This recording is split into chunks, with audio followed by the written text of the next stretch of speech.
Adájọ́ ti ju ọ̀daràn mẹ́ta tí wọ́n pa obìnrin oníròyìn nípínlẹ̀ Ògùn sẹ́wọ̀n. Ilé-ẹjọ́ májísírèètì tó wà ní Ìsàbò nílùú Àbẹ́òkúta nípínlẹ̀ Ògùn ti pàṣẹ pé kí wọ́n fi àwọn afurasí mẹ́ta tí orúkọ wọn jẹ́ Sódẹ̀ǹdé Ọlájùwọ̀n Philip, Sọ́ba Ọbáfúnsọ àti Ṣakirudeen Ayọ̀lá sí ọgbà ẹ̀wọ̀n fún 60 ọjọ́ nígbà tí wọ́n dúró de ìmọ̀ràn láti ọ́fíìsì Directorate of Public Prosecution. Adájọ́ májísírèètì ọ̀hún Ot Odùbánjọ pàṣẹ náà lásìkò táwọn ọlọ́pàá bẹ ilé-ẹjọ́ pé kí wọ́n fi àwọn afurasí náà sí ọgbà ẹ̀wọ̀n nítorí ẹ̀sùn pípa arábìnrin Kìtàn Oyèsíkù, àgbàlagbà agbóhùnsáfẹ́fẹ́ tẹ́lẹ̀ níléeṣẹ́ tẹlifíṣàn ìpínlẹ̀ Ògùn, àti ọkùnrin tó ń sọ Pẹ̀lúmi Adétáyọ̀. Agbẹjọ́rò àwọn ọlọ́pàá láti ẹ̀ka tó ń rí sí ìwà ọ̀daràn ìyẹn State Criminal Investigation Department AS Abiodun sọ fún ilé-ẹjọ́ pé ẹ̀bẹ̀ náà tí wọ́n kọ sílẹ̀ ní ọjọ́ 6 oṣù keje dá lórí abala ìwé òfin ìwà ọ̀daràn ọdún 2017 ti ìpínlẹ̀ Ògùn.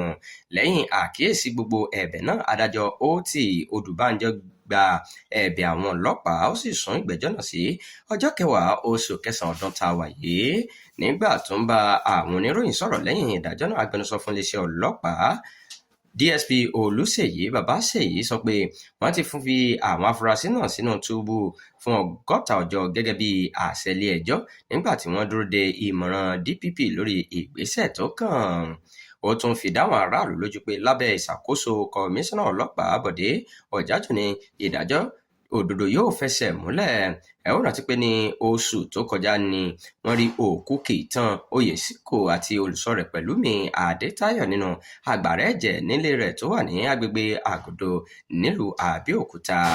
Àwọn olùgbé agbègbè náà ló kọ́kọ́ fi tó àwọn ọlọ́pàá létí lórí àwọn nǹkan ìfura tó ń ṣẹlẹ̀ ní ilé náà, èyí tó mú kí àwọn ọlọ́pàá bẹ̀rẹ̀ ìwádìí.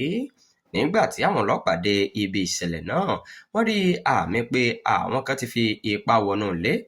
Òkú Pẹ̀lúmi Adétáyọ̀ wà ní ẹnu géètì nígbà tí wọ́n sì tún rí òkú Oyèsíkù nínú ilé rẹ̀. Wọ́n tún ròyìn pé ọkọ̀ Lexus RX 330 tó jẹ́ ti olóògbé náà ti sọnù tí wọ́n sì ti rí padà lásìkò ìwádìí.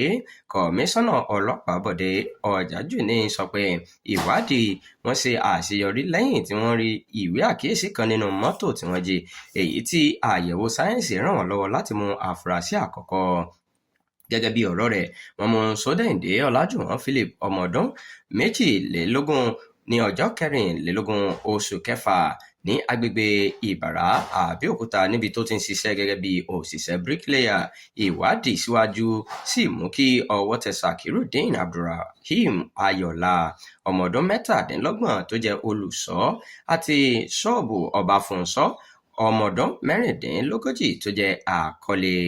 Kọmíṣánná náà sọ pé Philip jẹ́wọ́ pé òun lòun darí ìkọlù náà nítorí ìbínú tó ní sí Oyèsíkù nígbà tó ń ṣiṣẹ́ gẹ́gẹ́ bí olùṣọ́ rẹ̀ tẹ́lẹ̀. Ó sì ní ìdí tí àwọn fi pa obìnrin náà ní láti kọ́ lẹ́kọ̀ọ́.